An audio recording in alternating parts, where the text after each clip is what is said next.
우리가 지금까지 계속 사사기와 사무엘 상하를 계속해서 보면서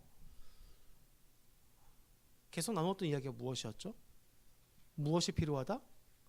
왕이 필요하다. 사사기에서부터 지금 우리가 지금 보고 있는 사무엘하까지 계속해서 이야기하는 게 무엇이라고요?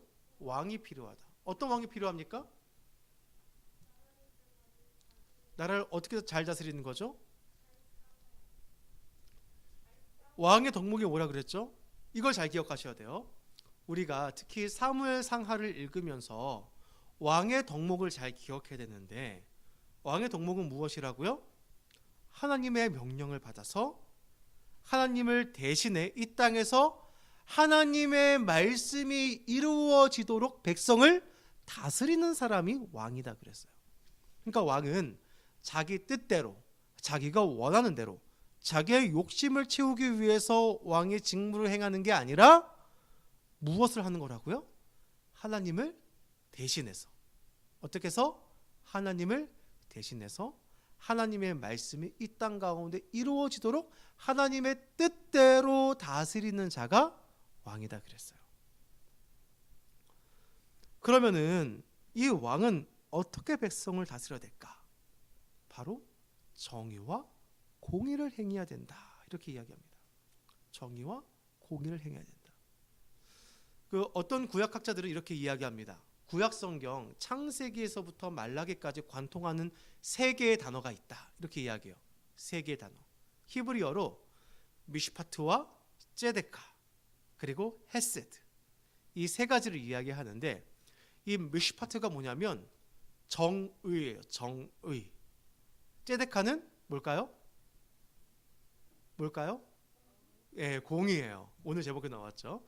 미슈파트와 ጼ데카에서 정의와 공의. 마지막 세 번째가 뭐라고요? 헤세드. 헤세드. 그러면 이 헤세드의 뜻은 무엇일까요?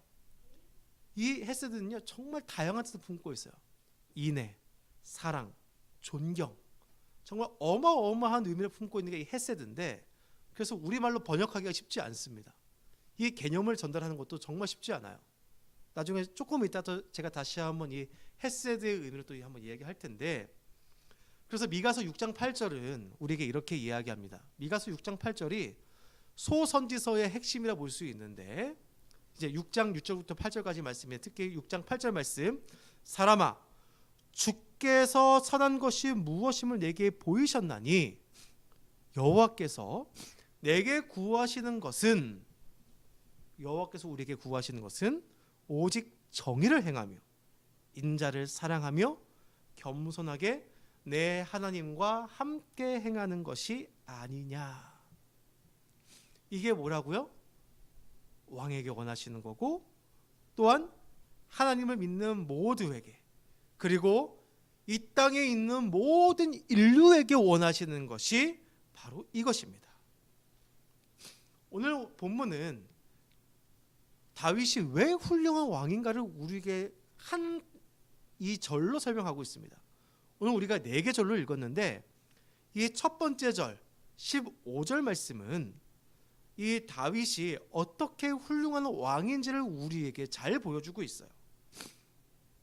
이것은 사울과 대비가 되어지죠. 여러분, 사울이 어떻게 행했습니까? 처음에는 그가 겸손했는데 큰 승리를 얻고 나서 그 이후에는 점점 자기의 뜻대로, 자기 멋대로 나라를 이끌어가고 있음을 우리가 보게 됩니다. 사울의 문제가 뭐죠? 하나님께서 세우신 왕으로서 그가 정의와 공의를 행하며 하나님 말씀에 순종해야 되는데, 그렇게 했어요? 그렇게 안 했죠. 하나님께서 세우신 질서대로 어떻게 됩니까? 제사장이 와서 제사를 지내야 되는데, 이 위기가 눈앞에 있으니까, 앞에 블레셋 사람이 진을 치고 기다리고 있으니까 빨리 이 제사를 끝내고 전쟁하기 위해서 자기가 제사를 지내버립니다. 두 번째 실수가 무엇이었죠? 하나님께서 아말렉은 다 쳐서 멸하여버리라 그랬어요. 근데 어떻게 했어요? 어떻게 했었죠? 우리가 다 배운 내용이에요 지금. 어떻게 했어요? 그 중에 좋은 것들을 남겨뒀어요. 그리고 왕도 살려줬어요. 하나님께서 뭐라고 하셨죠? 다 진멸해버리라. 그래서 사무엘이 이야기합니다. 왜 왕께서 이렇게 망령되게 행하셨습니까? 아니, 제가 하나님께 좋은 것 드리고 싶어서. 본심일 수도 있어요. 아니면은 둘러대는 말일 수도 있어요. 저는 개인적으로 둘러대는 말처럼 느껴져요. 근데 어쨌든 간에 본심이든 둘러대는 말이든 간에 사울은 어떻게 한 거예요? 사울은 어떻게 한 거예요? 하나님 말씀에 불순종한 거예요. 어떻게? 자기 생각에 좋은 대로. 우리가 사사기에 봤던 내용이 무엇이죠? 왕이 없으므로 백성들이 어떻게 했다? 자기 소견에 옳은 대로. 내가 생각하기에 이게 괜찮아, 이게 좋은 거야 생각하면 그렇게 했다는 거예요. 그런데 다윗은 오늘 본문을 통해 그가 왕의 직분을 어떻게 행하는지를 우리에게 잘 보여주고 있습니다. 그리고 이것이 다윗이 물론 범죄할 때도 있고 잘못한 것도 있지만 이 나라를 다스리는데 가장 일반적인 상태를 우리에게 이야기하고 있어요. 일반적인 상태. 이렇게 잘했다는 거예요. 전반적으로. 물론 실수도 있지만. 그러면 8장 이 전체를 한번 봐야 되는데 8장을 보면요, 다윗이 승리하는 내용이 나옵니다. 나가면 다 승리해요. 우리가 7장에서 보았듯이 하나님께서 내 이름을 앞서 나가는 모든 곳에 승리해 주시겠다고 약속하셨는데 그 말씀대로 다윗이 나가는 모든 전쟁에서 다 승리합니다. 왕의 덕목 중 하나 또 무엇이죠? 대신 전쟁에 나가서 싸워주는 거예요. 누굴 대신해서? 백성들을 대신해서. 이 싸움에 나가서 승리했어요. 정말 다윗의 이 나라는 영광이 충만하죠. 그런데 그리고 그의 왕국의 정치 질서가 어떻게 잡혀가는지 이야기하는 게 오늘 15절에서 18절까지 말씀이에요. 그것을 압축하는 말, 오늘 본문 15절 말씀 우리 다시 한번 같이 한번 읽어보겠습니다. 15절 말씀 같이 한번 읽어볼게요. 시작. 다시 15절 말씀이에요. 15절 시작. 다윗이 온 이스라엘을 다스려 다윗이 모든 백성에게 정의와 공의를 행할세. 뭘 행했다? 정의와 공의를 행했다. 그럼 여러분, 정의가 뭘까요? 정의. 여기서 이야기하는 거는요, 어떤 것을 이제 판정짓는 그게 아니라 정의, 정의로운 의 해가지고 이게 무슨 뜻이냐? 의가 바르게 실현되어지는 거예요. 정의가 뭐라고요? 의가 바르게 실현되어지는 것. 그러면 정의는 무엇이냐? 예를 들어서 범죄했어요. 그럼 어떻게 되는 거예요? 반드시 처벌을 받는 거예요. 그리고 잘했어요. 그러면 반드시 그 상을 받는 것. 이게 정의의 기초입니다. 그런데 이런 정의가 이루어지기 위한 기초가 있어요. 무엇일까요? 정의가 이루어지기 위한 기초. 그것은 무엇이냐? 기준이 분명해야 됩니다. 무엇이 올바르고 무엇이 틀린 것인지에 대한 기준이 분명해야 돼요. 그래서 판사들이 올바른 판단을 내리기 위해서 가장 기본적으로 하는 것이 무엇입니까? 법을 배워요. 법을 암기하고 이 법의 원리가 무엇인지 법리를 공부합니다. 이게 판사가 올바른 판결을 내리기 위한 가장 기초적인 덕목이에요. 만약에 판사가 법을 몰라요. 그럼 어떻게 될까요? 그렇죠. 이상하게 판결을 내릴 수밖에 없는 거예요. 그러면은 그래서 그 법의 정신이 무엇인지 이해해야 됩니다. 판사는. 그러면 공의는 무엇일까요? 공의.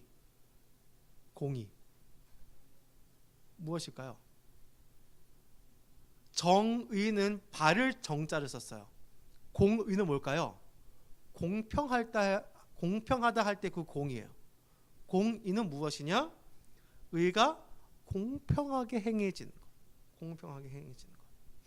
빈부, 남녀, 노소와 상관없이 의의 기준이 그거에 따라 달라지는 게 아니라 모두에게 똑같이 적용되어지는 게 바로 공의입니다. 그런데 이 땅에서 왜 정의가 실현되지 않을까요?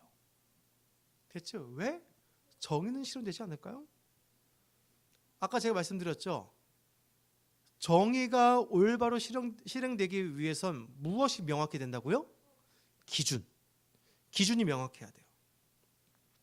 사울은 왜 정의를 실현시키지 못했습니까? 그 자신에게 무엇이 없어요? 지금 기준이 없어요. 있긴 있죠. 뭐예요? 자기의 뜻, 자기의 생각의 기준이 있는 거예요. 다윗을 죽이려다가도 다윗이 자기를 해치지 않는 모습을 보면서 어떻게 합니까? 또 울면서 다윗아 나를 용서해달라고 내가 잘못했다 그러다가 또 자기 감정이 격해지면 또 어떻게 해요? 군사를 다 모아가지고 다윗을 죽이려고 쫓아다닙니다. 왜? 다윗에 대해 정확한 기준을 가지고 처벌하는 게 아니라 자기의 감정의 기복에 따라 그가 이 일을 행하고 있기 때문에 그렇습니다. 자기 생각에 좋은 대로 아말렉을 멸하지 않고 좋은 것을 취하고 하나님께 드리려 했다라고 말합니다. 그에게 기준이 지금 모호해졌어요. 기준이 모호해졌어요.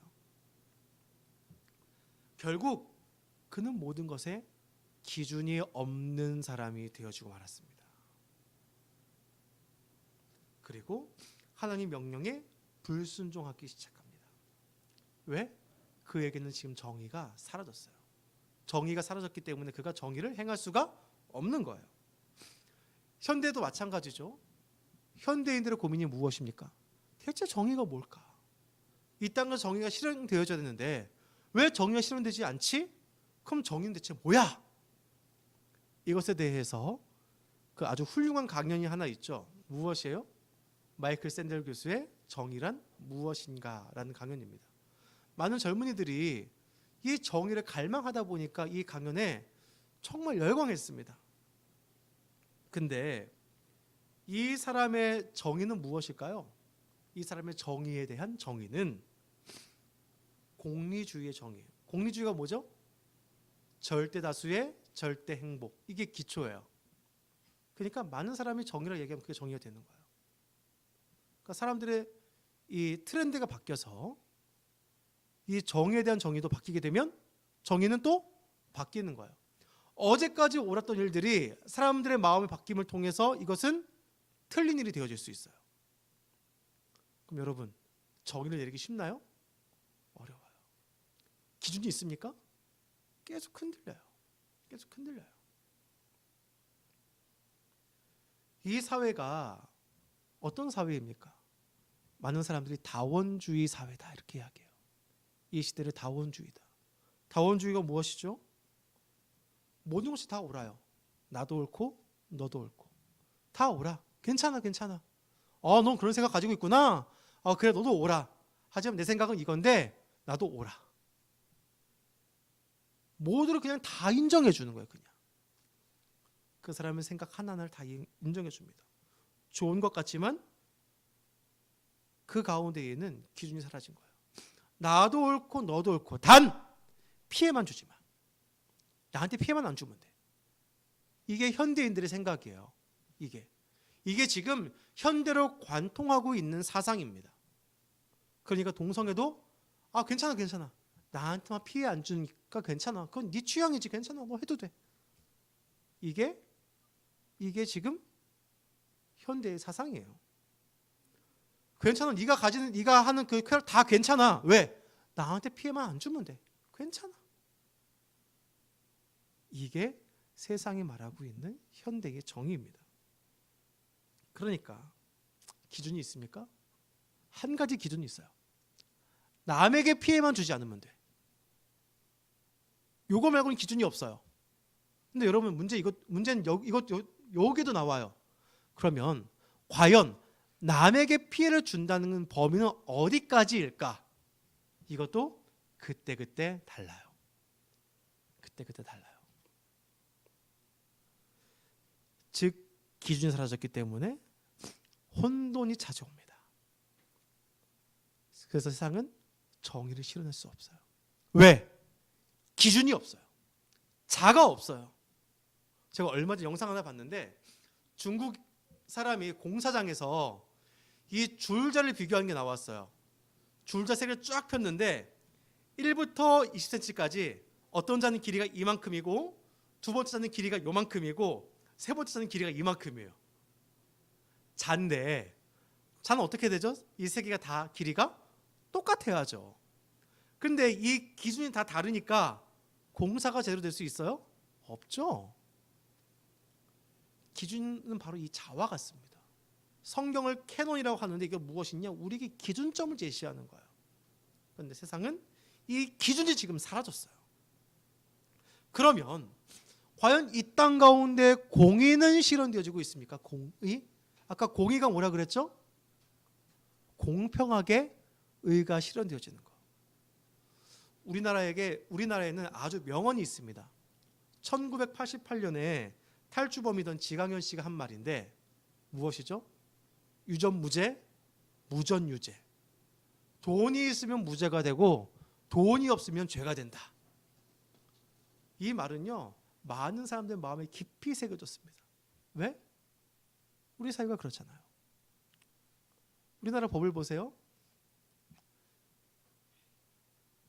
한 100만 원짜리 훔친 절도범이 징역 1년을 살지만 몇백억, 몇천억을 훔친 사람은 집행유예를 받습니다.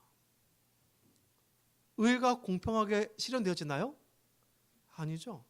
같은 죄라도 공평하게 실현되어지지 않아요. 미국 같은 경우에 같은 범죄를 저질렀을 때에 흑인과 백인에 대한 이 기소율이 달라진다고 합니다. 심지어 형량도 달라지고요.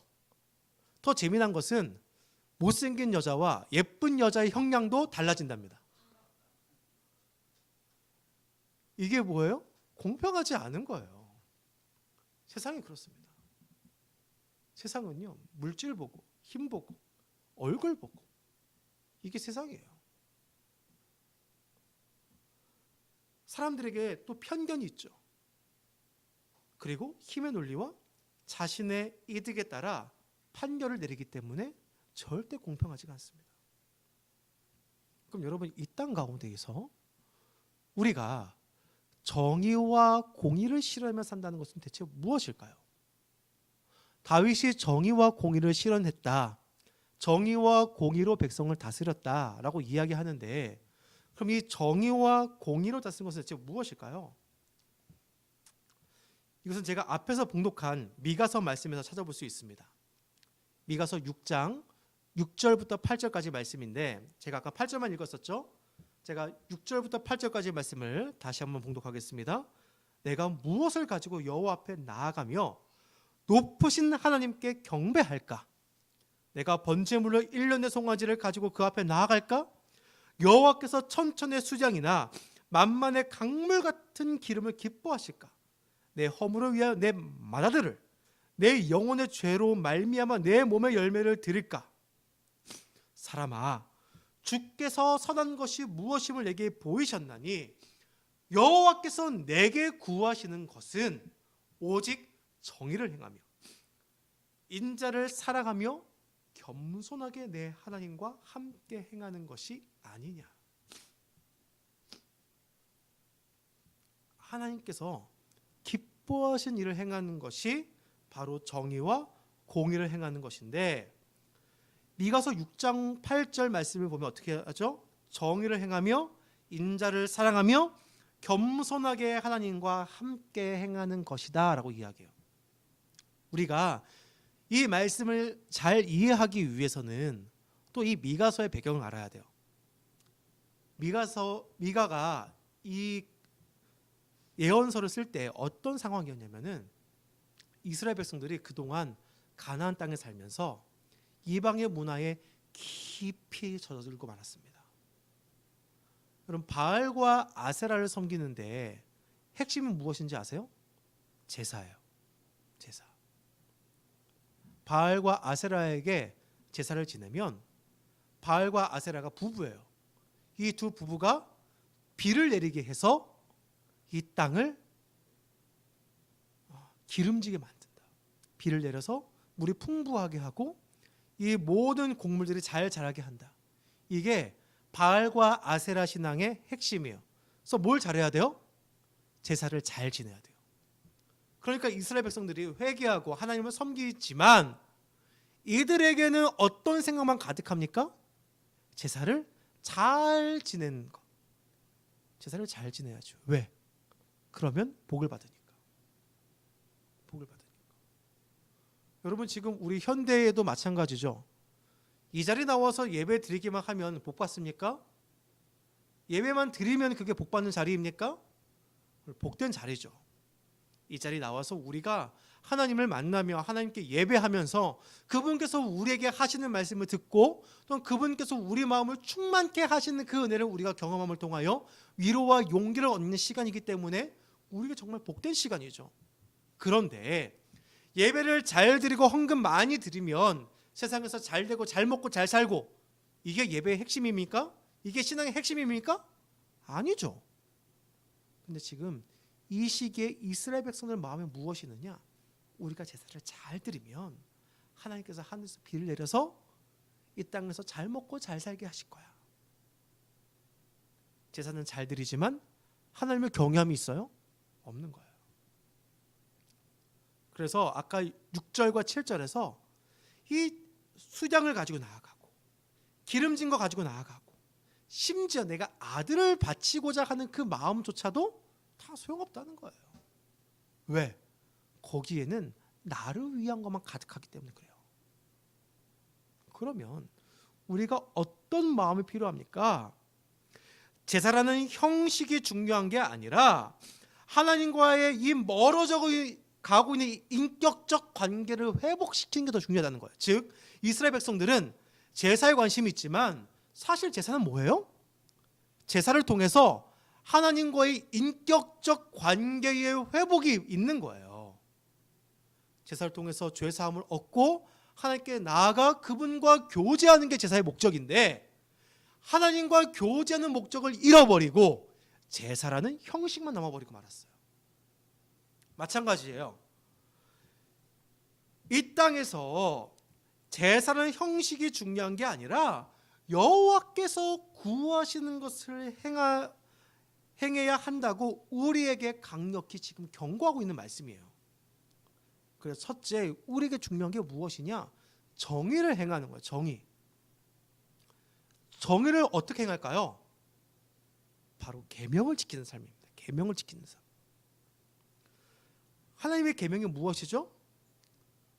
우리에게 이 땅에서 어떻게 살아야 할지를 우리에게 무엇을 주셨습니까? 도덕을 주셨어요. 도덕. 이것은 또 다른 말로 도덕법이라고도 합니다. 우리가 어떻게 도덕적으로 살아야 되는지. 그런데 이것을 우리에게 또 어디에 기록해 주셨습니까? 성경에 기록해 주셨어요. 이 성경에 율법을 기록하게 하셨고 이 율법을 요약한 것이 무엇입니까? 뭘까요? 십계명이에요. 십계명. 그래서 십계명은요, 우리가 이 땅에서 지켜야 하는 한선이 아니에요. 십계명은 그 안에 나타난 하나님의 뜻을 우리가 기억하고 이 땅에서 우리가 실현시켜야 되는 것들이 십계명에 녹아져 있습니다. 그래서 즉 이 계명을 지키는 삶, 이게 바로 정의를 행하는 거예요. 두 번째 무엇일까요? 인자를 사랑하다. 6장 8절 말씀 이가서 인자를 사랑하다. 이것은 어떤 의미일까요? 인자를 사랑하다. 여기서 인자가 무엇이냐면요, 정확하게 우리나라 말로 다시 번역하면은 인애를 사랑하라라는 뜻입니다. 인애를 사랑하라. 바로 헤세드를 사랑하라는 거예요. 헤세드. 그러면 헤세드가 무엇이죠? 제가 앞에서 말씀드렸다시피 우리나라 말로 번역하기가 참 힘들어요. 인애, 사랑, 존경 이래요. 그런데 이게 하나님 편에서는요, 그러니까 이게 어떤 의미를 가지고 있냐면은 그냥 인애, 사랑, 인자, 자비 이 선에서 끝나는 게 아니라 진정한 관계를 이어주는 마음의 끈을 담고 있어요. 그래서 하나님 편에서는 이 헤세드가 인애, 사랑, 자비, 은혜 이런 걸로 표현되어지고, 인간 편에서 하나님을 향한 이 헤세드는 사랑, 충정, 감사 이런 것들이 내포되어져 있어요. 또한 부부 사이에서도 이것이 달라지죠. 아내에 대한 희생, 사랑, 남편에 대한 존경, 희생, 사랑 이런 것들이 내포되어져 있어요. 즉, 이 서로의 마음의 끈을 이어주는 관계성이 있다는 거예요. 헤세드는 단순한 사랑의 행위가 아니라 마음에서부터 이어진 끈, 이게 헤세드에 있다는 거예요. 그래서 미가서에 나오는 이 헤세드는 무엇이냐? 마음으로부터 나오는 충성된 사랑, 하나님을 향한 그 충성된 사랑이에요. 그럼 율법은 어떻게 지키는 거죠? 마음으로부터 우러나오는 그 마음으로 지키는 거예요. 그래서 호세아서 12장 6절 말씀에서 그런즉 너의 하나님께로 돌아와서 인애와 정의를 지키며 항상 너의 하나님을 바랄지니라. 그러니까 이 정의, 앞에 첫 번째 말씀, 이 정의를 지키는 게 이어지죠. 어떻게 이어져요? 단순히 정의를 지키는 게 아니라 하나님을 향하는 마음으로 지키라는 거예요. 율법주의가 아니에요. 하나님을 사랑하는 그 충정된 마음으로 우리가 이 계명을 지키며 살아간다는 거예요. 세 번째는 무엇입니까? 겸손하게 하나님과 행함, 신중하게 하나님과 동행하라는 겁니다. 이 말은 무엇일까요? 하나님의 뜻을 물으며 살아가라는 거예요. 우리가 사사기에서 배웠던 내용이 무엇이었죠? 자기 소견에 옳은 대로 행하며. 하나님께 물어요, 안 물어요? 안 물어요. 궁금해하지도 않아요. 그게 아니라 하나님의 뜻이 무엇인지 분별하여 그 뜻이 무엇인지 이루도록 하라는 그 말씀과 같이 우리가 겸손히 그분께 뜻을 구하며 그 뜻이 이루어지도록 이 땅에서 그분과 동행하며 살아가는 삶이 우리에게 요구되어진다는 것입니다. 그러면 오늘 말씀에서 다윗이 어떻게 정의와 공의로 다스렸습니까? 이 계명을 마음 깊숙이 하나님을 향한 존경과 경외심을 가지고 충성된 마음으로 이 계명을 지키며 하나님과 늘 동행했다는 거예요. 다시 한번, 계명을 마음 깊숙이 하나님을 향한 존경과 경외심을 가지고 충성된 마음으로 지키고 하나님과 동행했다. 이게 오늘 말씀의 핵심입니다. 이것은 단순히 그의 개인적인 신앙에서만 이 일을 행했다는 게 아니에요. 그가 나라를 다스리는 데 있어서도 이것을 실현시켰다는 겁니다. 16절부터 18절까지는 다윗이 어떻게 사람들을 세웠는지가 나오고 있습니다. 이거는 나라를 다스리는 데 있어서 단순히 그렇게 그가 그 마음을 가지고 했다 이 정도 수준이 아니라 인사를 배치하는 데에도, 사람을 배치하는 것까지도 하나님의 뜻을 구하며 그가 정의와 공의를 행하며 인사를 배치한 거예요. 사소한 것 하나까지도 그가 정의와 공의를 행하였다. 즉 하나님을 경외하는 마음을 가지고 그가 이 계명을 지키며 하나님과 동행했다는 겁니다. 여러분, 이 세상이 정의와 공의가 사라졌다 할지라도 하나님은 우리에게 말씀하십니다. 너희는 왕 같은 제사장이요, 우리가 왕이자 제사장이다 라고 말씀하고 계십니다. 우리가 또한 이 땅에서 선지자라고 말씀하고 계십니다. 그렇기 때문에 우리의 삶을 통하여 우리가 왕 같은 제사장의 삶을 사는 것을 통하여 많은 이들에게 선지자로서 보여지게 하신다는 겁니다. 그럼 우리는 지금 대체 어떻게 살아가고 있습니까? 다윗이 하나님께 칭찬받는 것과 같이 우리가 정의와 공의를 행하며 살아가야 됩니다.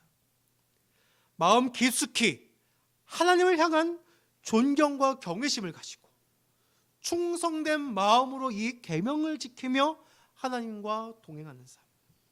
하나님께서 우리에게 이것을 원하신다는 사실입니다. 여러분, 우리가 이 땅에서 이런 삶을 살아가길 소망합니다.